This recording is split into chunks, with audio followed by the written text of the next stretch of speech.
20페이지 민법의 법원이죠. 우리가 앞 시간에 이제 민법의 의의를 했는데 다시 한번 적어보면 민법이란 일반 사법으로서 실체법이라면 법 제목과 상관없이 그것을 우리가 뭐죠? 민법이라고 하고 이런 민법 우리가 뭐죠? 실질적 의미의 민법이라고 했죠. 그 다음에 이제 민법의 법원이란 말이 나오는데 이 법원이라는 말은 뭐냐면 법의 연원이란 말이에요. 그래서 법자하고 원자하고 따서 법원 이러거든요. 줄임말입니다. 근데 법의 연원 이런 말도 어려우면 더 쉬운 말은 뭐냐면 법의 존재 형식 이렇게 이해하시면 돼요. 그러면 이제 이렇게 되는 거죠. 민법의 법원이라는 말은 민법의 뭐죠? 존재 형식입니다. 그럼 1조를 볼게요. 법조문에 나오죠. 1조. 민사에 관하여 법률에 규정이 없으면 관습법에 의하고 관습법이 없으면 조례에 의한다 이렇게 나와 있죠.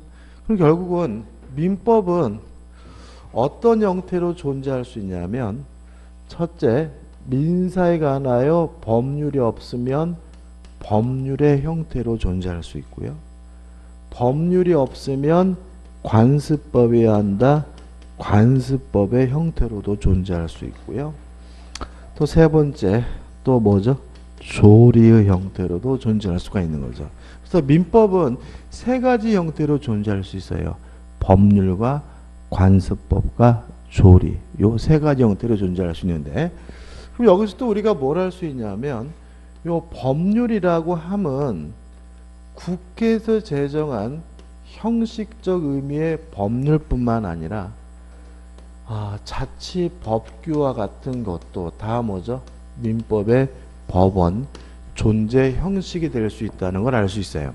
왜냐하면 민법의 개념이 일반 사법으로서 실체법이라면 법 제목과 상관없이 다 뭐가 되죠?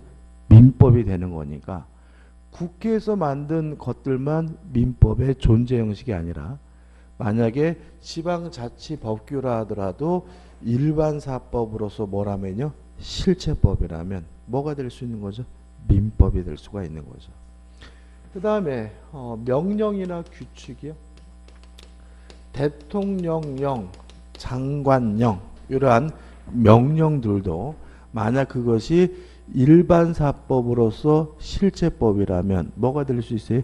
민법이 될 수가 있는 거죠. 이런 의미가 되고 그 다음에 가끔 시험에 나왔던 것은 뭐냐면 국제법입니다. 국제법도 그것이 일반 사법으로서 실체법이면 뭐가 될 수 있죠? 민법의 법원이 될 수가 있어요. 왜냐하면 민법이란 일반 사법으로서 뭐니까요? 실체법이니까요. 특히 이게 이제 국제법이나 국제관습법이 민법의 법원이 될 수 있는 근거는 헌법에 규정이 되어 있어요. 헌법이 뭐라고 되어 있냐면 국제법도 법률과 동일한 효력이 있다 이렇게 규정되어 있거든요. 그러면 만약에 국제법이라 하더라도 그것이 만약에 일반 사법으로서 뭐라면요? 실체법이라면 뭐가 될 수 있는 거죠? 민법의 존재 형식이 될 수가 있는 거죠. 그 다음에 헌법재판소의 결정입니다. 여기 시험에 몇 번 나왔죠. 헌법재판소의 결정도 뭐가 될 수 있냐면 민법의 존재 형식 법원이 될 수가 있습니다. 자, 왜 그러냐면 이런 겁니다. 우리가 헌법재판소에서 결정을 내리면 그것은 법률과 똑같은 효력이 있어요. 왜냐하면 국가기관은 헌법재판소의 결정에 따라서 뭘 해야 돼요? 재판도 해야 되고 행정처분도 해야 되고 국회도 뭐죠? 의결해야 되는 거잖아요. 다시 말하면 만약에 헌법재판소의 결정이 만약에 뭐에 관련돼 있다면요? 일반 사법으로서 실체법이라면 뭐가 되는 거죠? 민법의 존재 형식 법원이 될 수가 있는 거죠. 근데 여기서 이제 조심할 것은 뭐냐면 뒤에 나오는데 헌법재판소 결정까지는 법률로서 민법의 법원이 되지만 대법원의 판례는 민법의 법원이 될 수 없음을 주의하시기 바랍니다. 다시 말하면 우리가 판례를 공부하긴 하지만 판례가 뭐는 아니에요? 법은 아니에요. 헌법재판소의 결정은 뭐예요? 법입니다. 동의하시나요? 예를 들어 최근에 우리가 알고 있던 것 중에 뭐가 있죠? 간통죄는 위헌이다 그래서 판결을 내렸잖아요. 그러면 간통죄는 위헌이다라고 판결이 내려져 있으면 이제는 국가는 간통죄로 국민을 뭐하지 못해요? 처벌하지 못하잖아요. 그럼 다시 말하면 헌법재판소의 결정이 무엇과 똑같은 효력이 있는 거죠? 국회가 만든 법과 똑같은 효력이 있으니까 법률로서 민법이 뭐가 돼요? 존재 형식이 되지만 뭐는요? 대법원 판례는 민법의 존재 형식, 법원이 될 수 없다는 거 주의하시면 돼요. 그 다음에 또 법률이 없으면 관습법에 의한다 해서 관습법도 민법의 존재 형식이 될 수 있기 때문에 2번 해가지고 관습법 해가지고 1 관습법의 인정 여부 해가지고 뭐 학설이 나오는데 의미가 없고 우측에 보시면 2번 관습법과 사실인 관습의 뭐죠? 구별이 나옵니다. 여기서 좀 적어보면 이렇게 됩니다. 오랜 관행이 있었어요. 오랜 관행이 너무나 오랫동안 지속되다 보니까 사람들이 이 관행을 마치 법처럼 인식하게 됐어요. 이걸 우리가 법적 확신이라고 하고요. 이런 법적 확신이 부여가 되면 이제 뭐가 되냐면 관습법이 되고요. 단순한 오랜 관행을 뭐라 그러냐면 사실인 관습이라고 합니다. 요 사실이란 말은 일본식 표현이라고 그럽니다. 그래서 써도 그만 안 써도 그만이에요. 그럼 이렇게 되는 거죠. 단순한 오랜 관행은 뭐가 돼요? 관습, 사실인 관습이 되는 거고요. 요 오랜 관행이 너무나 지속되다 보니까 뭐처럼 느껴요? 법처럼 느끼게 됐다면, 법적 확신이 부여가 됐다면 요건 뭐죠? 관습법이 되는 거죠. 그래서 오른쪽에 보시면 1번 개념이죠. 한번 제가 읽어볼게요. 관습법이란 사회의 거듭된 관행으로 생성한 생활규범이, 그럼 뭐죠? 이게 뭐죠? 관행이라는 말이고, 사회의 법적 확신과 인식에 의하여 법적 규범으로 승인이 강행되게 이른 것. 다시 말하면 오랜 관행에다가 뭐가 붙으면요? 법적 확신이 붙으면 뭐가 되는 거죠? 관습법이 된다. 이런 말이고, 비사실인 관습은 결국은 복잡하게 나와 있지만 오래 법적 확신이 없는 뭘 말하는 거죠? 오랜 관행을 뭐로 말하죠? 사실인 관습이라고 한다. 이렇게 되는 거죠. 그 다음에 하단에 2번 관습법의 성립 시기가 나와요. 자, 이건 어떤 문제냐면, 자, 일단 법적 확신이 부여됐는지 안 됐는지 여부는 어떻게 확인할 수 있냐면 재판을 통해서 확인할 수가 있어요. 예를 들어 가지고 법원에서 이거는 법적 확신이 부여가 됐으니까 이거는 관습이 아니라 관습법이다 라고 선언하게 되면 이제 우리 사회가 그것을 뭐로 받아들이게 돼요? 관습법으로 받아들이게 되는데, 문제는 판결식 관습법이 되는 게 아니라 법적 확신이 부여됐을 때 뭐가 되는 거죠? 관습법이 된다는 점에 무슨 말 이해하시나요? 자, 다시 말하면 오랜 관행이 있었고 이것이 뭐가요? 법적 확신이 부여가 되면 그 순간 뭐가 돼요? 관습법이 된다.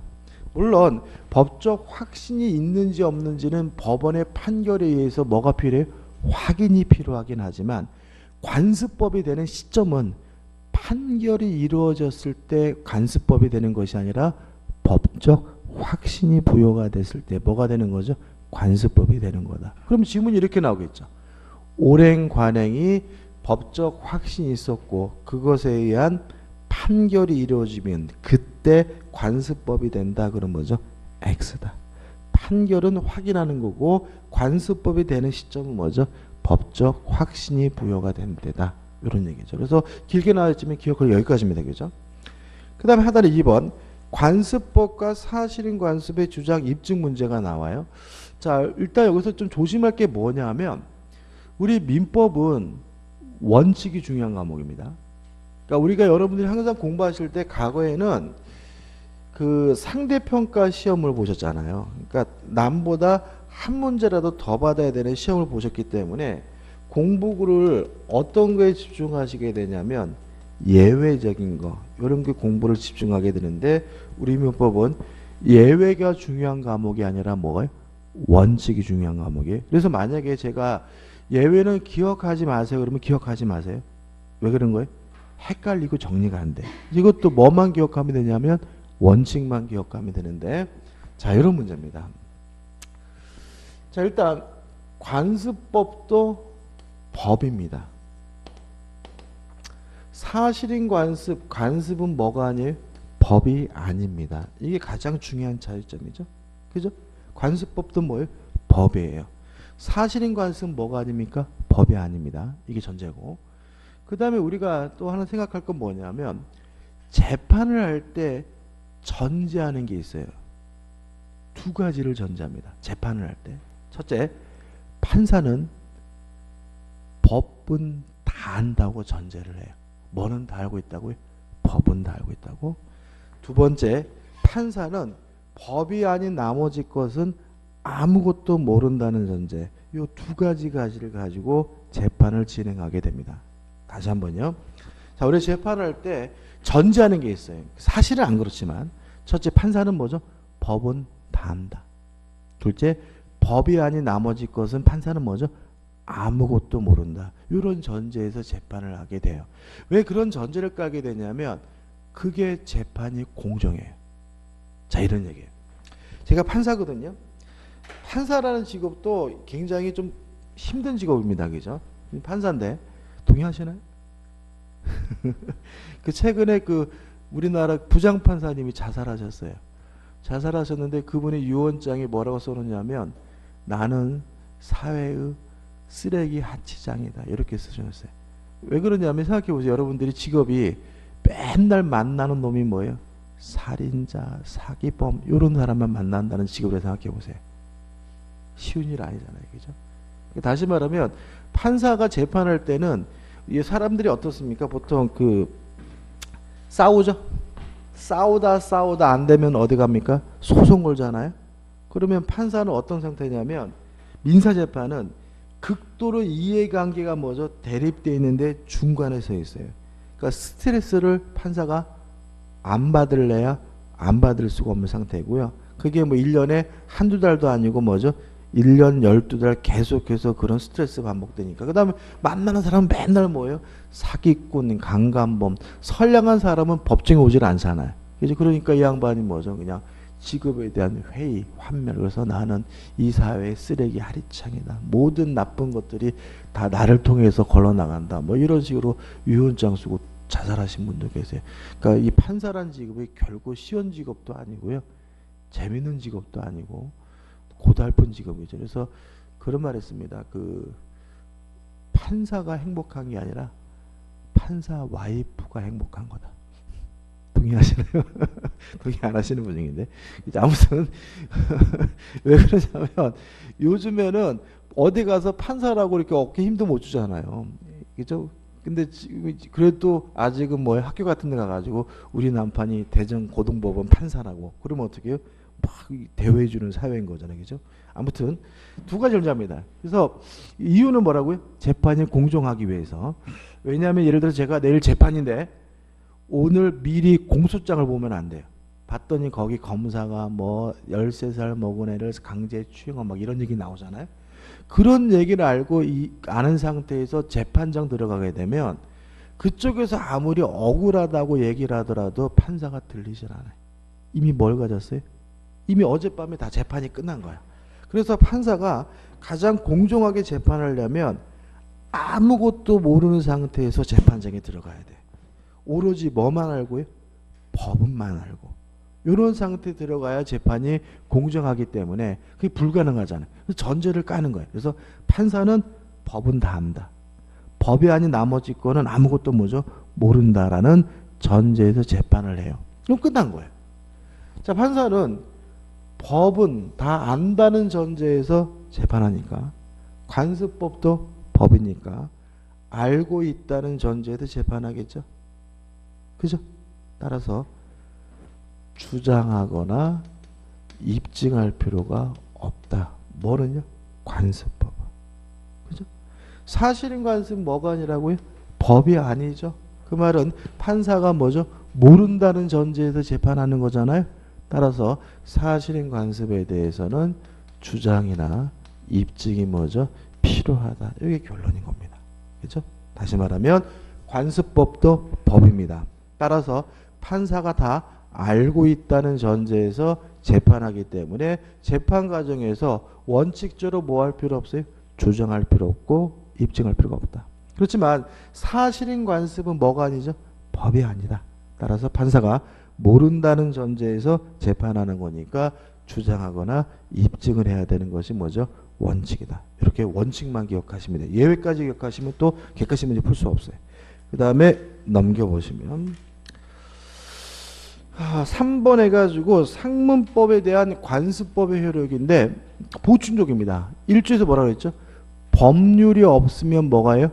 관습법에 의한다고 되어 있죠. 그 말은 뭐냐면 관습법은 법률이 없는 경우에만 존재할 수 있다. 만약에 법이 있다면 관습법은 뭐 할 수 없어요? 존재할 수가 없다는 얘기고, 그 다음에 3번 판례에 의하여 인정되는 관습법 해가지고 1번 명인방법 인정합니다.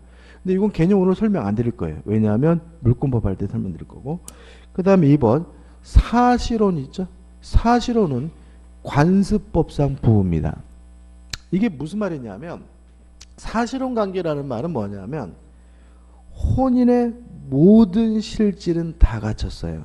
그렇지만 뭐만 안 하고 있냐면 혼인신고만을 안 하고 있는 부부를 우리가 사실혼 관계라고 그래요. 그래서 여러분들 조심할 것은 사실혼 관계는 동거하는 걸 말하는 게 아닙니다. 혼인의 실질은 다 갖췄어요. 근데 뭐만 안 하고 있어요? 혼인신고만. 법적으로 부부예요. 무슨 부부예요? 관습법상. 그래서 우리 민법에 있는 친족상속법에 있는 부부에 관한 규정이 사실혼 관계에도 그대로 다 적용됩니다. 다만 뭐만 빠지냐면 상속권만은 인정하지 않아요. 뭐만요? 상속권만. 그래서 사실혼 관계는 법적으로 뭐예요? 부부예요. 부부기 때문에 상속권은 없지만 나머지 모든 규정, 뭐 부양의 의무, 뭐 정조의 의무, 뭐 이런 것들은 다 뭐죠? 그대로 적용되는데 왜냐면 우리 판례가 사실혼 관계를 관습법상 뭐로 봐요? 부부로 보기 때문에 그렇습니다. 그 다음에 관습법상의 법정지상권, 분묘기지권, 명예신탁, 동산의 양도담보가 나오는데 이거는 뭐죠? 해당 부분에서 볼 거고요. 여기서 볼 것은 아닙니다. 그죠? 그 다음에 3번 조리입니다. 자, 일단 조리가 뭐냐 이렇게 나오는데 조리의 개념은 사물의 기본 법칙 이런 말이 나와요. 뭐 이런 말이거든요. 겨울 되면 춥고 여름 되면 덥고 해는 동쪽에 떠서 서쪽으로 지고 물은 높은 곳에서 낮은 곳으로 고 이런 얘기거든요. 근데 이런 말로는 잘 머리가 안 돌아오는데 더 쉬운 말은 상식입니다. 사회 통념. 상식의 말이 더 편하죠. 그러니까 어떤 사람이 또라이 같은 짓을 해요. 그래서 이런 말 하죠. 야, 인마, 너 그게 지금 그게 상식에 맞다고 생각할 때, 할 때 그 상식. 이거 우리가 뭐죠? 조리라고 해요. 그러면 이 조리가 왜 갑자기 민법의 존재 형식이 되느냐? 이런 의미입니다. 자, 우리 민법이 1조가 뭐라고 했냐면 법률이 없으면 관습법이 하고 관습법이 없으면 뭐죠? 조리가 한다는 데 있잖아요. 이게 무슨 의미? 이런 거죠. 제가 판사예요. 누가 분쟁이 생겨가지고 재판을 해달라고 왔어요. 그럼 저는 판사는 먼저 그 분쟁을 해결하기 위한 법이 있는지 없는지를 확인해 봐야 되겠죠. 근데 법이 없어요. 그럼 이제 뭘 확인해 봐야 돼? 관습법이 있는지 없는지를 확인해 봐야 되겠죠. 근데 관습법도 없어요. 그러면 나 재판 못할 테니까 너 가라. 이럴 수는 없다는 거죠. 만약에 법률도 없고 관습법도 없다면 판사는 최후의 수단으로서 상식에 부합하게, 사회 통념에 부합하게 뭘 해줘야 돼요? 재판을 해줘야 된다는 의미에서 조리도 뭐가 되는 거죠? 민법의 존정식, 법원이 될 수 있도록 규정을 하고 있는 거죠. 그래서 2번 조리의 법원성 인정 여부 해가지고 부정설이 있지만 오른쪽 맨 위에 보시면 긍정설 해가지고 민법에 뭐가 조리도 뭐가 될 수 있어요? 민법의 존재 형식이 될 수 있다. 왜냐하면 판사는 재판을 뭐하지 못해요? 거부하지 못하고 법률도 없고 관습법도 없다면 상식에 부합하게 판결을 해줘야 되기 때문에 그렇고요. 그 다음에 마지막에 4. 판례 법원성 인정 여부 요거죠. 대법원 판례는 뭐가 될 수 없습니까? 민법의 법원이 될 수가 없다. 다시 말하면 판례는 민법이 뭐가 될 수 없어요? 존재 형식이 될 수 없다는 거 주의하시기 바랍니다. 자, 여기까지 맞죠? 그죠? 시험에 잘 나오는 건 아니고 아주 가끔 나옵니다. 그죠? 정리해 볼게요. 자, 일단 법원이란 말은 뭐냐? 법의 존재 형식을 의미합니다. 따라서 일반 사법으로서 실체법이라면 법률의 형태로도 존재할 수 있고 관습법의 형태로도 존재할 수 있고 조례의 형태로도 뭐죠? 존재할 수가 있는데 조심할 것은 법률은 국회에서 제정한 형식적 의미의 법률뿐만 아니라 자치법규나 대통령령과 같은 명령 규칙도 포함하고요. 국제법도 포함하고 헌법재판소 결정까지 포함되는데 주의하실 것은 대법원 판례는 뭐가 될 수 없어요? 법원이 될 수는 없다. 그 다음에 관습법도 민법의 법원이 되는데 관습법이 뭐냐? 오랜 관행이 축적돼서 사람들이 법과 동일시하는 법적 확신이 부여가 되면 뭐가 돼요? 관습법이 되고요. 따라서 관습과 관습법을 구별하는 방법은 법적 확신이 있으면 관습법, 법적 확신이 없으면 뭐죠? 관습, 사실인 관습인데 주의하실 것은 판사는 모든 법은 다 안다는 전제에서 재판을 진행하므로 관습법에 대해서는 뭐 할 필요 없죠? 주장, 입증할 필요가 없지만 사실인 관습은 주장, 입증을 해야 법원이 뭐죠? 고를 해준다. 그 다음에 상식, 사회통념인 조리도 민법의 뭐죠? 법원, 존재, 형식이 될 수 있다까지 기억하시면 됩니다. 간단하죠. 그 다음에 제4절에서 민법에 효력해가지고 1번 때가란 효력이 나옵니다. 이런 말 들어보셨나요?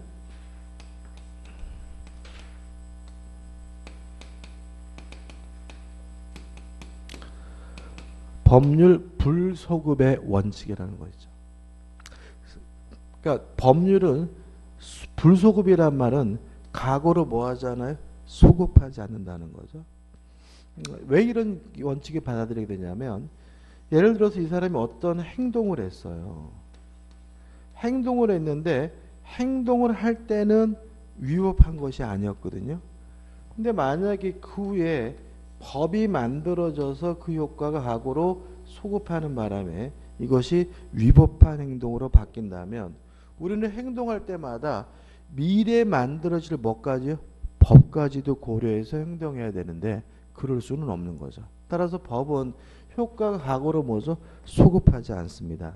미래에 대해서는 뭐죠? 효과가 뭐죠? 귀속이 되는 거죠.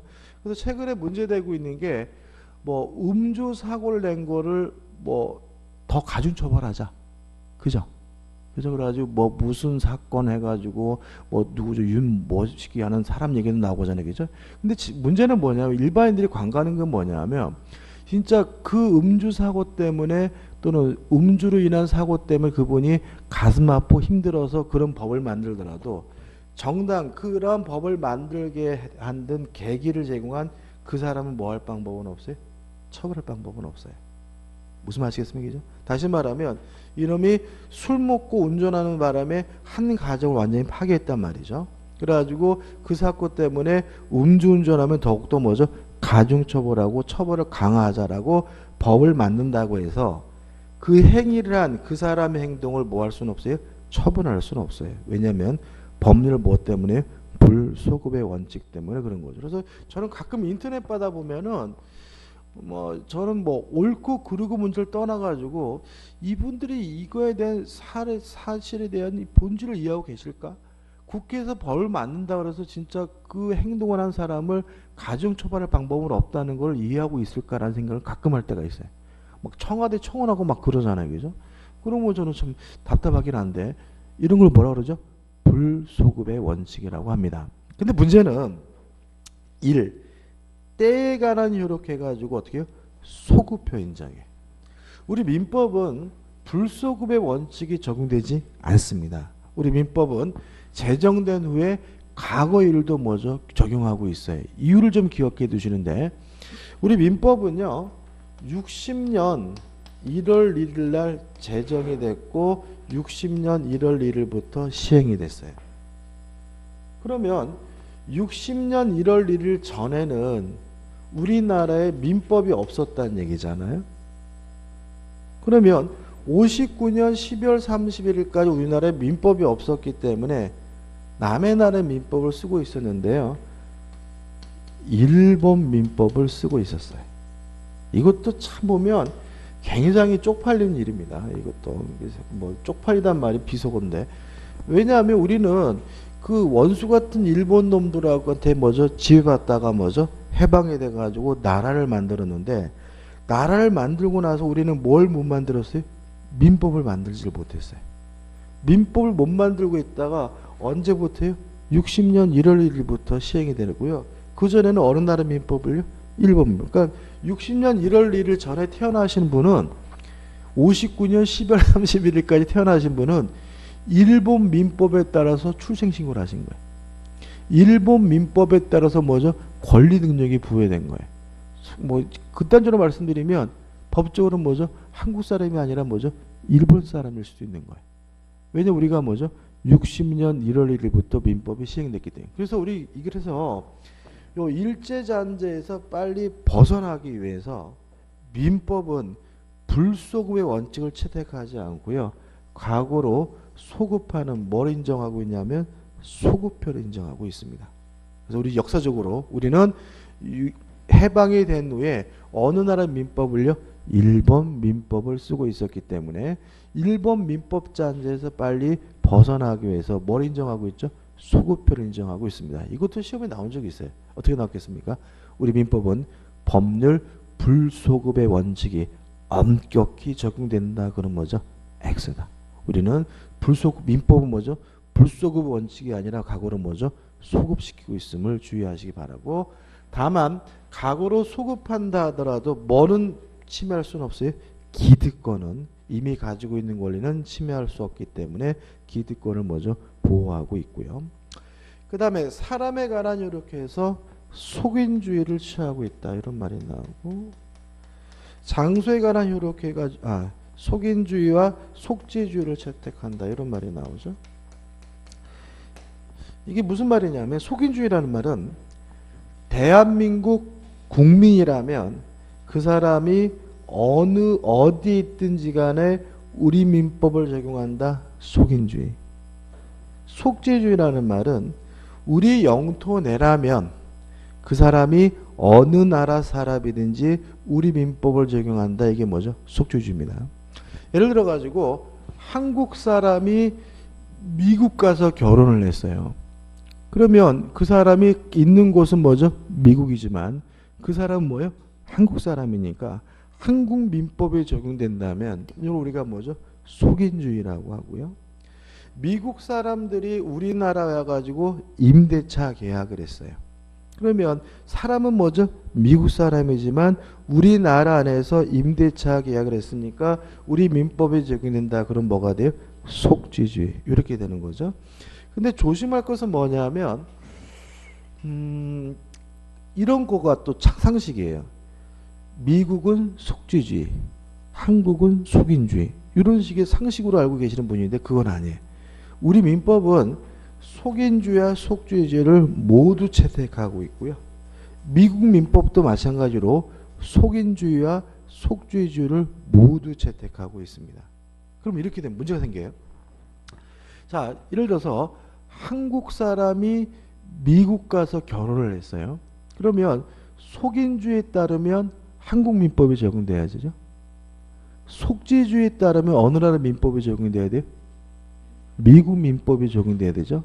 그러면 어떤 일이 발생하냐면 대부분의 국가들이 다 속인주의와 속죄주의 두 가지를 다 채택하고 있기 때문에 각국의 나라들의 민법이 뭐죠? 충돌하는 현상이 벌어지고요.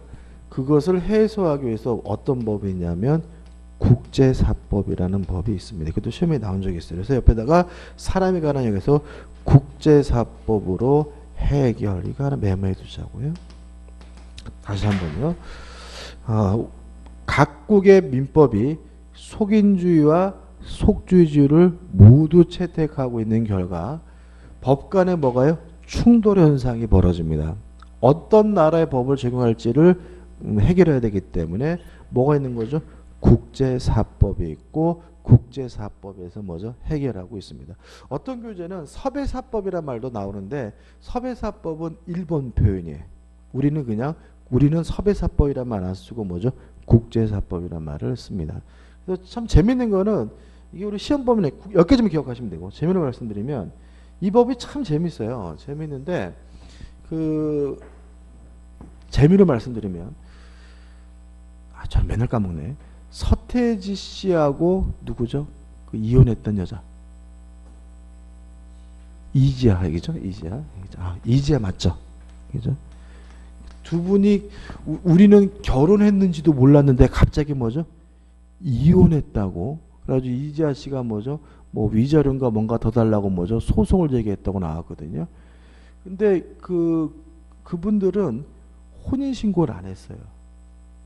혼인신고를 안 했는데 부부래요. 우리는 법적으로 아까도 말씀드렸지만 반드시 뭘 해야지만요? 혼인신고를 해야지만 부부거든요. 그럼 왜 그러느냐? 그분들이 결혼한 곳이 미국이기 때문에 그래요. 이 국제사법 어떻게 되냐면 만약 외국에서 결혼하면 혼인 방식은 속지주입니다. 그 나라 법에 따르게 돼 있어요. 그 다음에 혼인 효력은 모국법, 속인주의. 그래서 혼인의 방식은 미국에서 하면 뭐죠? 미국법. 효력은 뭐죠? 한국법. 이렇게 되어 있기 때문에 미국은 혼인의 방식이 혼인신고가 아니에요. 걔네들은 뭐죠? 목사나 신부가 뭐죠? 두 사람은 혼인했고 이제부터 부부입니다라고 선언하면 혼인신고가 없더라도 뭐예요? 부부예요. 결혼식을 하면 된다는 얘기죠. 그죠? 그래서 그 둘이 혼인신고는 안 했지만 미국에서 뭘 했어요? 결혼식 올렸기 때문에 법적으로 뭐죠? 부은 거죠. 그러니까 혼인신고를 안 했더라도 뭐 하게 되는 거죠? 이혼하는 절차가 따르게 되는 거죠. 이런 일이 벌어지는 이유는 국제사법이 뭐죠? 그렇게 규정을 두고 있기 때문에 그렇습니다. 우리가 기억할 것은 우리 민법은 속인주의와 속죄주의를 채택하고 있는 결과 법 간에 뭐죠? 충돌 현상이 벌어지고요. 그걸 해결하기 위해서 뭐죠? 국제사법이 쓰인다까지만 기억하시면 돼요. 그 다음에 장소에 관한 효력인데 민법은 대한민국 영토 전체에 미칩니다. 그럼 문제가 되는 것은 뭐냐면 북한이죠. 북한 지역이 우리 민법이 효력이 미치나요? 안 미치나요? 미친다. 왜냐하면 북한은 뭐죠? 대한민국 영토에.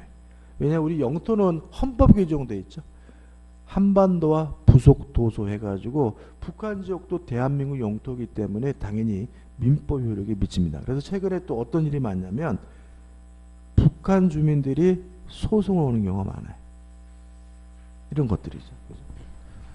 갑가을이라는 분이 부부였고 둘 사이에 뭐죠? A, B라는 자식이 있었는데 갑이 145태 때 남아셔가지고 한국에 오셔가지고 그죠? 남아셔서 병이라는 분을 만나가지고 둘이 뭐죠? 다시 결혼을 하고 C와 D를 낳았단 말이죠. 이런 상태에서 갑이 뭐죠? 돌아가시게 되면 이북에 있는 가족들이 남측에 있는 가족을 상대로 재산을 넘겨달라는 소송을 최근에 많이 제기하고 있습니다. 왜냐하면 북한 지역도 어떻게 해요? 우리 민법에 적용되는 지역에 따라서 이분이 돌아가시게 되면 이분의 재산이 당연히 뭐죠? 북한에 있는 가족들에게도 뭐가 돼야 돼요? 상속이 돼야 돼. 동의하시죠? 그렇죠? 근데 가장 이게 충격적인 분은 뭐냐면 요 병이라는 분이 아주 충격적으로 바뀌어요. 이 병은 상속권이 없어요. 왜냐하면 생각해 보세요. 왜냐하면 그죠. 그러니까 보시면 이 갑과 을은 부부잖아요. 이분이 남아했다 그래서 갑과 을의 부부 관계가 해소되질 않아요. 그죠? 여전히 부부잖아요. 그러니까는 갑과 병이 결혼한 거는 이중혼이에요. 우리는 축적제도가 허용되지 않잖아요. 그죠? 그래서 이거는 뭐죠? 혼인 취소 사유가 돼. 그러면 이 병은 뭐죠? 배우자가 아니에요. 그죠? 배우자가 아니에요. 그러면 CD는 뭐가 되냐면 혼인 외의 출생자예요. 우리가 흔히 쓰는 말은 뭐죠? 첩외자식 서자가 돼. 물론 혼인 외의 출생자에게도 상속권이 인정되긴 해요. 그렇지만 이 병에게는 상속권이 없어요. 결국 뭐죠? 이쪽으로 다가 커요. 그러니까 이게 최근에 우리가 언론에 보도되고 있지는 않지만 굉장히 소송이 뭐죠? 많이 벌어지고 있어요. 왜냐하면 그런 일이 벌어지는 이유는 북한 지역에도 뭐죠? 우리 민법이 뭐죠? 적용되는 지역이고, 따라서 북한에 있는 가족도 당연히 뭐가 인정이 돼요? 상속권이 인정이 돼요. 오히려 남한에 있는 가족분들이 지위가 굉장히 뭐죠? 취약할 수가 있고요. 그래서 이런 일이 벌어지는 이유는 우리는 민법은 북한 지역에도 뭐가 돼요? 적용이 되기 때문에 그렇습니다. 그다음 넘겨보시면 민법에서의 법률 용어 나오는데 중요한 것들은 아닙니다. 일단 준용이란 말이 나오죠. 준용. 우리가 흔히 쓰는 말은 이하 동문 이런 거 있잖아요. 과거에 옛날 학교 다니실 때 상장 수여할 때 그죠? 처음에만 어떻게 해요? 이 학생은 어쩌고저쩌고 해서 뭐 1등에서 상장. 근데 나중부터는 어떻게 해요? 이하 동문 그러잖아요. 그죠? 자, 이게 무슨 말이냐면 똑같은 말을 또 읽기 싫을 때 이하 동문이잖아요. 그죠? 마찬가지다. 그러니까 법을 만들 때도 위에 있는 내용과 똑같은 내용을 또 써야 돼요.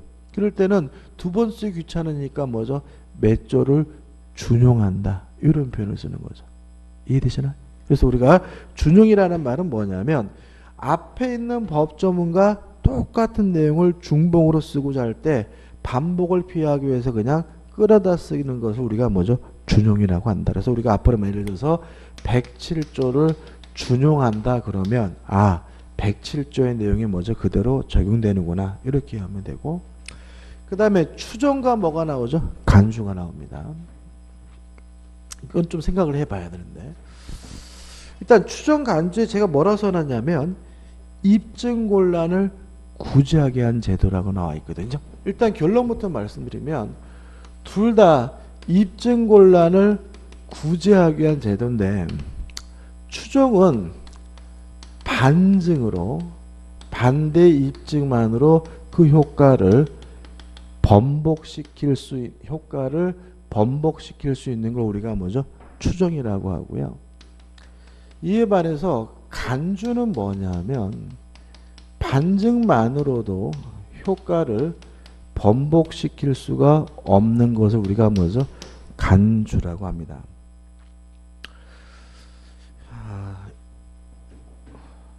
다시 한번요. 자, 둘 다 입증곤란을 구제하기 위한 제도인데 추정은 뭐죠? 반증만으로 그 효과를 뭐 할 수 있어요?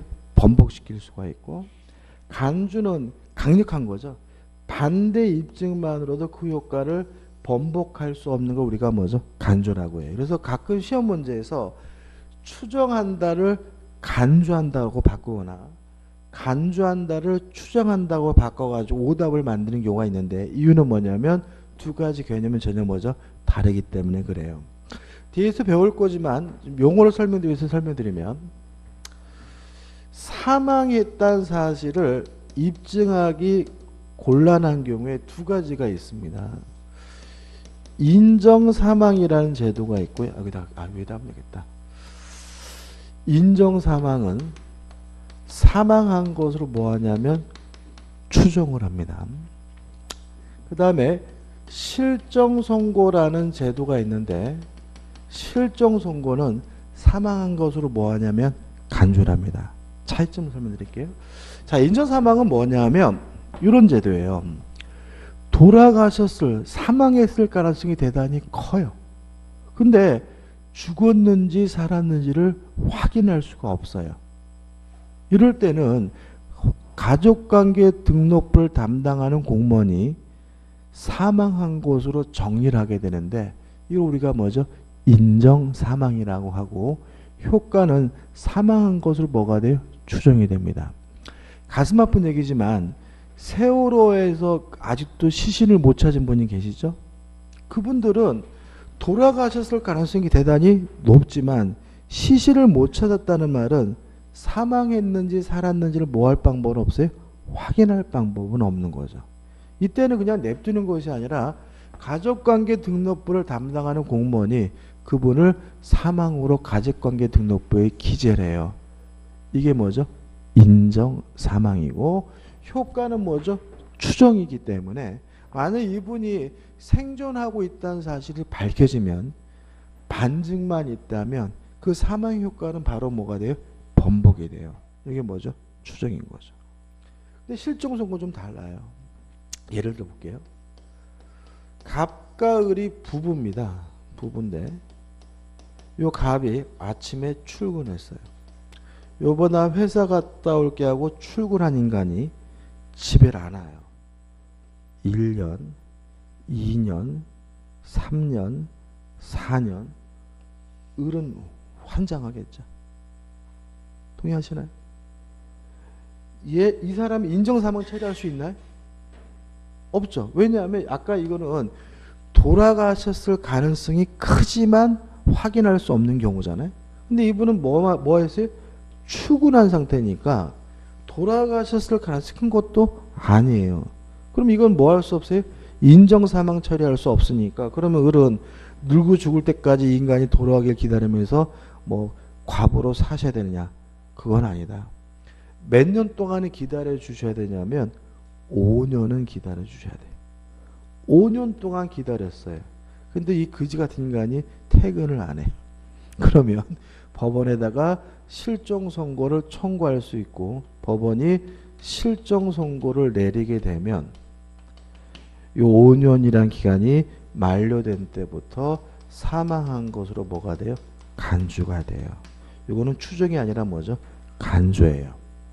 그렇기 때문에 실종 선고가 내려지면 이제 어떻게 돼요? 죽었잖아요. 그죠? 그럼 어떻게 해요? 부부관계가 해소가 되니까 을은 갑으로부터 뭘 받아요? 상속을 받고요. 그죠? 동의하시죠? 그 다음에 뭐죠? 재혼도 할 수 있죠. 그죠? 그죠? 그래서 을은 뭐죠? 실종 선고를 해서 사망으로 뭐가 됐어요? 간주가 됐으니까 갑의 재산을 뭐죠? 상속을 받고 돈 많은 과부가 됐죠. 그래서 뭐죠? 꽃미남 병가 이제 재혼을 하셔서 이제 신혼여행 갔다 와서 막 깨가 쏟아지려고 하는데 이 거지 같은 인간이 퇴근했어요. 여보나 지금 갔다 왔어 라고 퇴근했더라도 사망으로 간주된 효과가 뭐 되진 않아요? 번복되진 않는다. 왜냐하면 간주는 반증만으로도 그 효과가 뭐 되잖아요? 번복되지는 않아요. 동의하시죠? 그럼 어떡하냐? 이 사람은 나 퇴근했어 이런다 그래서 효과가 번복되진 않고요. 법원에다가 나 안 죽었으니까 실종 선고를 취소해 주셔라고 취소해 달라고 청구를 해서 법원이 취소한다라고 뭘 해야지만요? 판결을 내려야지만 사망의 효과가 번복이 돼요. 이런 걸 우리가 뭐죠? 간주라고 한다. 이해되시죠? 그죠? 재미로 말씀드리는 겁니다. 그러면 이제 퇴근했어요. 퇴근했으면 이제 실종을 취소했죠. 그죠? 그러면 요 을은 누구하고 살아야 돼? 지금 을은 뭐죠?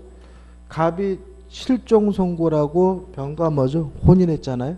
근데 갑이 뭐 했어요? 퇴근했죠. 근데 갑은 죽었다 부활한 게 아니잖아요. 안 죽은 거니까 원래 혼인관계 부활하거든요. 그죠? 원래 혼인관계가 안 죽은 거니까. 그러면 을은 누구하고 살아야 돼? 이런 일 우리나라에 흔할까 안 흔할까요? 우리나라 의외로 흔하다. 아까 제가 북한 얘기했잖아요. 그죠? 그러니까 북한도 북한 대한민국이니까 북에 있는 부인이 살아있으면 혼인신고가 안 되는 거야. 그러니까는 과거에 여러 가지 방법이 있었는데 그 중에 뭐예요? 실종 선고해놓고 혼인신고하는 경우도 있었어요. 이런 경우. 근데 뭐죠? 살아있잖아. 그죠? 이런 거. 어떻게 하냐면은 누구하고 살아야 되죠? 우리 법원에 이렇게 해줍니다. 첫 번째 이 혼인은 이혼 사유입니다. 왜냐하면 갑의 입장에서 을은 바람핀 거죠. 동의하시나? 갑의 입장에서 을은 뭐예요? 지금 남편이 눈 시퍼렇게 살아있는데 외간 남자하고 바람핀 걸 넘어가지고 결혼까지 했잖아요. 그래서 이건 부정행위입니다. 그래서 이혼 사유가 돼요. 그래서 첫 번째 혼인은 뭐죠? 이혼시켜주고요. 그 다음에 두 번째 혼인은 취소됩니다. 왜냐하면 병의 입장에서 을은 뭐예요? 남편이 있는 여자가 결혼한 거잖아요. 이중혼이잖아요. 그래서 첫 번째 혼인은 이혼시키고 두 번째 혼인은 취소시켜서 두 혼인 관계를 단절시켜주는 게 우리 법원의 태도예요. 이유는 왜 그런 거죠? 그죠? 비슷해요. 그러니까 다시 말하면 판사라 하더라도 누구하고 살지를 결정해 줄 수는 없는 거죠. 오로지 누구만이 결정할 수 있어요? 을만이. 그잖아요. 지금 이 상황에서는 오로지 누구만 결정할 수 있어요? 을만이 결정할 수 있는 상태이니까 을에게 선택할 수 있는 기회를 주기 위해서 두 혼인 관계를 다 뭐죠? 단절해 시켜주는 게 우리 법원의 태도예요. 근데 을이 뭐죠? 살아보니까 병이 별로더라. 그러면 정하고 해도 상관은 없어요. 또다시. 그래서 두 혼인 관계는 뭐죠? 단절시키는 게 법원의 태도입니다. 아무튼 간주는 반증이 있더라도 효과가 뭐 되지 않습니까? 번복되지는 않는다는 거죠. 그 다음에 3번 선이 아주 기본적인 거죠. 선이 모르고 있는 정신상태입니다. 악이 알고 있는 정신상태. 그래서 우리는 앞으로 선의 제3자 그럼 뭐죠? 모르는 제3자. 악의 제3자 그럼 뭐예요? 알고 있는 제3자. 나쁜 놈 좋은 놈이 아니라는 거 잊지 마시기 바라고요. 그 다음에 4번 제3자는 당사자가 아닌 나머지 사람들을 말하고요. 여기 그냥 당사자가 아닌 나머지 사람 우리가 뭐죠? 제3자를 한다. 이 정도만 할 거예요. 그 다음에 우측에 5번 대항하지 못한다. 이것도 나중 가서 여러분 굉장히 괴롭힙니다. 대항하지 못한다는 말이 헷갈리면 주장하지 못한다로 바꿔서 이해하시면 돼요. 뭐하를? 주장하지 못한다. 예를 들어서 무효임을 제3자에게 대항하지 못한다는 말은 무효임을 제3자에게 뭐하지 못해요? 주장하지 못한다. 이렇게 바꿔서 이해하시면 되고요. 그 다음에 6번 과실해가지고 추상적 경과실, 구체적 경과실, 뭐 중과실 나와 있는데 일단 아는 건 악이죠. 모르는 건 선이죠. 알 수 있는데 모르는 건 뭐예요? 과실이에요. 그죠? 그러니까 우리가 악의와 고의는 같은 말입니다. 민사적으로. 그죠? 그러니까 예를 들어 가지고 사람을 칼로 찔렀어요. 그러면 칼로 찌르면 당연히 뭐죠? 죽일지를 알고 있죠. 그러니까 이건 뭐예요? 악이고 뭐인 거예요? 고인 거죠. 근데 운전하다가 사람을 치었어요. 그거는 뭐예요? 실수한 거죠. 알 수 있는데 모르는 거죠. 그건 뭐예요? 과실인 거죠. 그래서 과실이란 말은 알 수 있는데 모르는 걸 뭐라 그래요? 과실이라 그래요. 그래서 뻔히 알고 있는 것은 고의 또는 악이. 지금은 모르지만 충분히 알 수 있는데 모르는 건 뭐예요? 과실이에요. 그러면 결국은 과실이란 말은 알 수 있는데 모르는 거라면 이런 얘기거든요. 주의를 기울였다면 충분히 알 수 있는데 모르는 게 뭐예요? 과실인 거예요. 그러면 주의를 기울이지 않았다는 거거든요. 주의 의무가 결여되어 있는 게 뭐죠? 과실이거든요. 근데 우리 민법상 주의 의무가 두 가지가 있어요. 올해 공인중개사 시험에 이게 나왔더라고요. 선량한 관리자로서의 주의 의무에서 선관주의 의무 줄여서 그 다음에 자기 재산과 동일한 주의 의무 이렇게 둘로 나뉘게 돼요. 자, 쉽게 가자고요.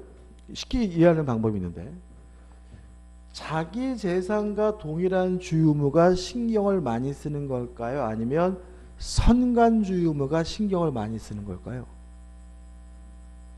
예, 선관주의 의무가 더 신경을 많이 쓰는 겁니다.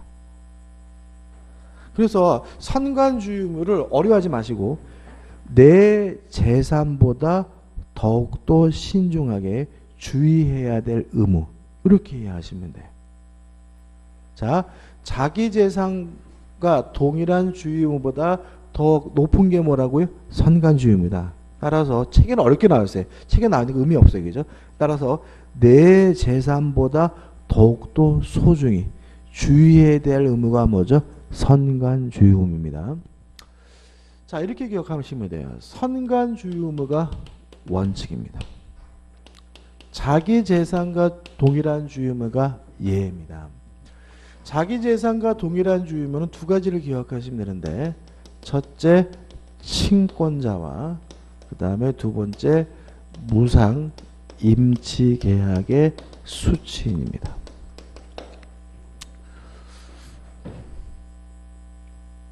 이거부터 보죠. 자, 임치 계약은 뭐냐면요, 물건 보관 계약을 말합니다. 임치 계약이 뭐라고요? 물건 보관 계약. 근데 만약에 물건 보관 계약인 임치 계약이 유상이면 선관주의 의무가 되고요. 만약에 임치 계약이 무상이면 자기 재산과 동일한 주의 의무가 됩니다. 이렇게 됩니다. 제가요, 제 친구가 저한테 와가지고 카메라 좀 맡아줄래? 알았어, 내가 카메라 보관할게. 이게 무슨 계약이죠? 임치 계약이고, 저는 물건을 보관하고 있는 뭐죠? 수취인이란 말이죠. 근데 만약에 제가 친구 카메라를 보관해 주면서 대가를 안 받았어요. 그럼 뭐죠? 무상이잖아요. 그럼 저는 그 카메라 어떻게 보관하면 되는 거죠? 제 재산과 동일한 주의 의무로 보관해 주면 되는 거죠. 근데 저는 카메라를 보통 어디 두냐면 책상 서랍에 둬요. 그래서 제가 그 카메라를 책상 서랍에 뒀더니 누가 훔쳐갔어요. 저는 책임을 지지 않습니다. 왜요? 모든 주의 의무를 다 한 거니까. 제 재산처럼 어디다 보관했어요? 책상 서랍에다 보관한 거니까. 근데 만약에 하루에 5,000원씩 돈을 받기로 했어요. 그럼 뭐죠? 유상이죠? 그러면 이때는 뭐예요? 책상 서랍에 넣어놓은 카메라를 누가 훔쳐가면 저는 뭘 져야 돼요? 책임을 져야 됩니다. 왜냐하면 유상이면 뭐로 바뀌어요? 선관주의 의무로 바뀌고요. 선관주의 의무는 어떻게 주의해야 될 의무예요? 내 재산보다 더욱더 소중하게 주의해서 보관해야 될 의무이기 때문에 그렇습니다. 따라서 친권자는, 자, 이게 무슨 말이에요? 어머니 아버지는 자기 자식들의 재산을 뭐예요? 관리해 줘야죠. 자기 자식들의 재산을 뭐죠? 보관해 줘야죠. 자기 자식들의 재산을 뭐죠? 관리해 줘야 돼요. 어떻게 해줍니까? 자기 재산과 동일한 주의 의무를 다해서 관리해 주면 돼요. 누군요? 친권자는. 그래서 두 가지입니다. 그죠? 근데 이번에 공인중개사 시험에서, 올해 시험에서 이게 쭉 나오는데 두 가지가 이거잖아요. 그죠? 그래서 선관주의 의무가 아닌 것은 답이 뭐냐면 자신 소유물이에요. 누구 거예요? 지 거. 지 거는 어떻게 보관합니까? 지 거처럼 보관하면 되죠. 무슨 말 아시겠어요? 그잖아요. 그러니까 이게 어떻게 보면 굉장히 당연한 거야, 이게. 그러니까 자기 거는 뭐예요? 자기 재산이니까 당연히 뭐죠? 선관주의 의무가 아니라 요건데, 아마 제가 봤을 때 이거 굉장히 많이 틀렸을 거예요, 이것도. 왜 많이 틀렸어요? 기본에 대한 생각이 없으니까. 그죠? 그래서 우리는 일단은 뭐죠? 내 재산보다 소중하게 보관해야 될 의무가 뭐죠? 선관주의 의무고, 민법이 뭐죠? 원칙은 다 뭐죠? 선관주의 의무고, 두 가지만 뭐죠? 자기 재산과 동일한 주의 의무다. 이렇게 기억하시면 되고요. 그래서 1번 원칙 추상적 경과실은 뭐냐면 선관주의 의무를 위반한 경우에. 그럼 여기서 추상적 주의 의무 뭐 이런 거 외워야 되네? 그런 거 필요 없어요. 그냥 요것만 기억하면 돼. 2번 구체적 경과실은 뭐예요? 자기 재산과 동일한 주의 의무를 위반한 경우거든요. 이런 거 알 필요 없어요. 뭐 구체적 경과실, 뭐 추상 이렇게 어려운 말을 알 필요가 없고, 우리는 뭐죠? 선관주의 의무가 원칙이고 두 가지만 뭐죠? 자기 재산과 동일한 주유 의무고 선관 주유 의무란 내 재산보다 더욱더 뭐죠? 소중히 보관해야 될 의무다. 이렇게 개념을 이해하시면 되는 부분입니다. 그 다음에 이제 29페이지부터 뭐가 나오죠? 권리가 나오는데 좀 쉬었다가 보도록 하겠습니다.